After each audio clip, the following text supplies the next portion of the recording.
प्राण जाए पर वचन न जाए, ये कहते हुए आदित्य ठाकरे वर्ली में एक सभा में वो मौजूद हैं और यही जानकारी आदित्य ठाकरे की तरफ से वहां पर एक कार्यक्रम के दौरान उन्होंने जवाब दिया। हालांकि फैसले पर जो सुप्रीम कोर्ट की तरफ से टिप्पणी की गई है उस पर उन्होंने कुछ भी नहीं कहा। उन्होंने कहा मुझे पहले पढ़ना पड़ेगा, देखना पड़ेगा क्या कहा गया है। उदय सामंत एक और उनके मंत्री जो कि हाल तक उद्धव ठाकरे के साथ थे, वो भी बीते दिन चले गए गुवाहाटी। इस पर भी उन्होंने कहा कि उन्हें भी एक दिन नजर मिलाना पड़ेगा, बातचीत करनी पड़ेगी। ये राजनीति नहीं सर्कस बन गया है, ये कहते हुए आदित्य ठाकरे। ऋत्विक हमारे साथ जुड़े हुए। ऋत्विक, सामने आए, आंख में आंख डालकर बात करें, यही वो चुनौती है जो बार बार शिवसेना की तरफ से दी जा रही है। आदित्य ठाकरे ने वही कहा है आज।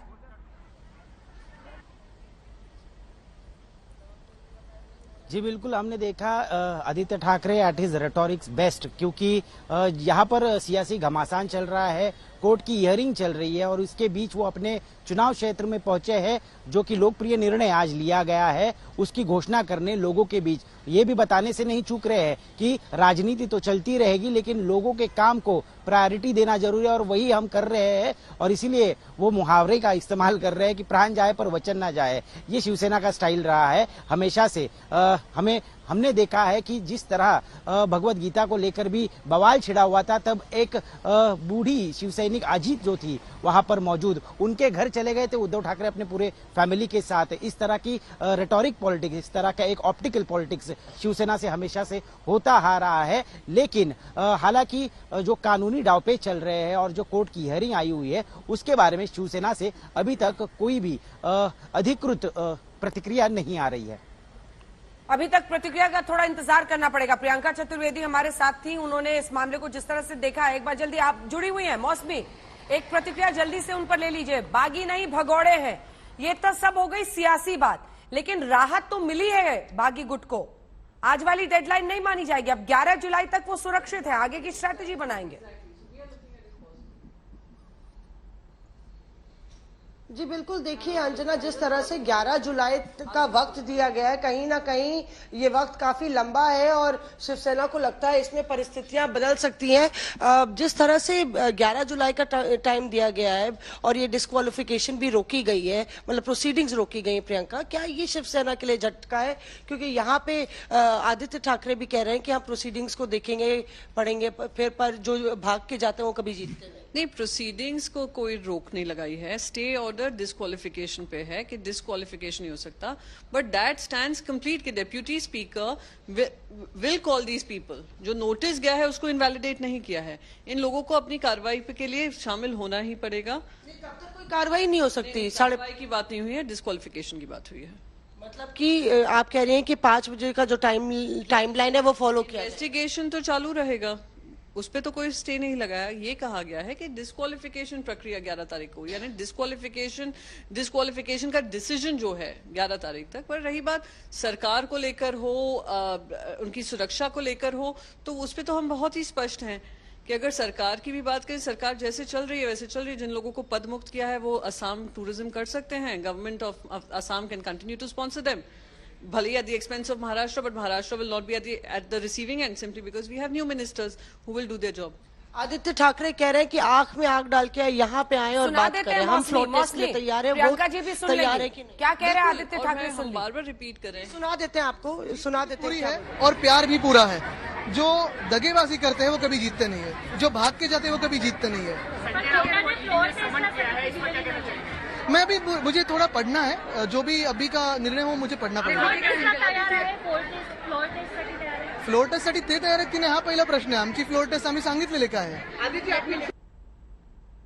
फ्लोर टेस्ट पर एक रिएक्शन ले लीजिए मौसमी जल्दी से, क्योंकि बागी गुट ने कोर्ट में ये कहा है कि फ्लोर टेस्ट के लिए हम तैयार हैं।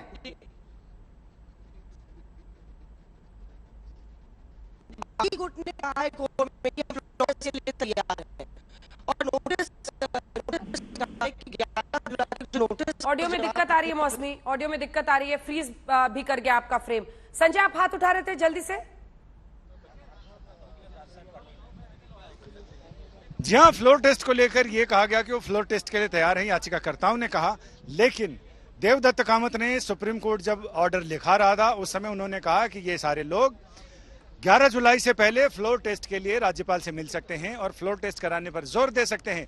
तो ऐसे में हमें आपके पास आना पड़ेगा, हमें लिबर्टी दी जाए कि उस समय हम याचिका दायर करके उस प्रोसेस को भी, फ्लोर टेस्ट वाले प्रोसेस को भी रोकने की आपसे गुहार लगा सकें और उसे रुकवा सकें। क्योंकि अब जो भी होगा सुप्रीम कोर्ट की 11 जुलाई को होने वाली सुनवाई के बाद ही होना चाहिए। इस पर सुप्रीम कोर्ट ने कहा कि देश का कोई भी नागरिक किसी भी समय सुप्रीम कोर्ट में आ सकता है। सुप्रीम कोर्ट के दरवाजे किसी के लिए भी, हर नागरिक के लिए खुले में। मतलब बिल्कुल साफ है। कोर्ट ने साफ साफ अपने ऑर्डर में, ऑब्जर्वेशन में जरूर कहा कि हम उस समय तक स्टेटस को रखेंगे, लेकिन ऑर्डर लिखाते समय कोर्ट ने उसमें स्टेटस को शब्द का इस्तेमाल नहीं किया है। जो कहा है उसका मतलब सीधा सीधा यही है कि यथास्थिति बहाल रहेगी, ना उसमें 1 इंच आगे जा सकती है प्रोसीडिंग, ना 1 इंच पीछे जा सकती है। संजय, जैसे थे वैसे ही रहेंगे। जब दिगंबर कामत ने ये कहा कि वो नहीं चाहते हैं, देवदत्त कामत, माफ कीजिएगा, देवदत्त कामत उनका नाम है, आपने ये कहा कि अगर ये लोग फ्लोर टेस्ट के लिए आते हैं तो हमें उसको रोकने के लिए हम आपके पास आ जाए। मतलब ये स्पष्ट है कि अब बागी गुट फ्लोर टेस्ट चाहता है और इधर जो उद्धव ठाकरे को रिप्रेजेंट कर रहे हैं, हाँ, वो लोग फ्लोर टेस्ट से बचना चाहते हैं।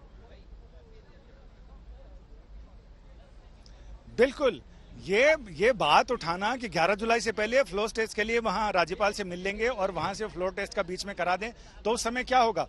कोर्ट ने साफ कहा कि उस समय इसके लिए लिबर्टी देने की, ऑर्डर में लिखाने की जरूरत नहीं। देश का कोई भी नागरिक किसी भी समय याचिका लेकर सुप्रीम कोर्ट आ सकता है।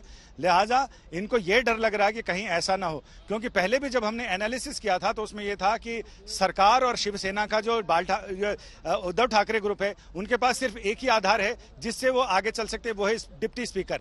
लेकिन जो बागी और याचिका करता है उनके पास एक तरफ राज्यपाल भी है जहां से वो गुहार लगा सकते हैं, दूसरी तरफ सुप्रीम कोर्ट है, और तीसरी तरफ वो पार्टी पर दावा करने के लिए भविष्य में वो जाने वाले हैं और वो चुनाव आयोग भी जाएंगे जो कहेंगे कि हमारा ग्रुप, असली शिवसेना हमारी है और सारा संगठन से लेकर सब जगह हमारा वर्चस्व है। लिहाजा पार्टी का निशान, विधान और प्रधान हमारा होना चाहिए, उस पर हक हमारा होना चाहिए।